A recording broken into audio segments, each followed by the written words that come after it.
जी बिस्मिल्लाहिर्रहमानिर्रहीम। नए आने वाले नाजरीन से गुजारिश है कि मेरे इस चैनल को सब्सक्राइब करें और साथ लगे बेल आइकन को दबा के ऑल नोटिफिकेशन को ऑन कर दें। इतलात हैं कि यूरोप जो है ना वो इस जंग में कूद रहा है। यूक्रेन और रूस के दरमियान जो जंग हो रही है उसमें यूरोप कूदना चाह रहा है। तो अल्लाह करे अमेरिका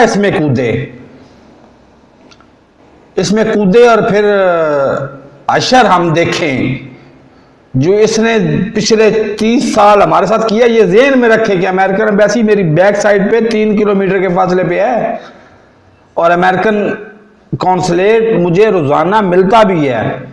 वो मेरे घर भी जानता है, मुझे कत्ल भी करवा सकता है, लेकिन मैंने कसम उठाई हुई है कि मैंने पाकिस्तान के हक में ही बोलना है।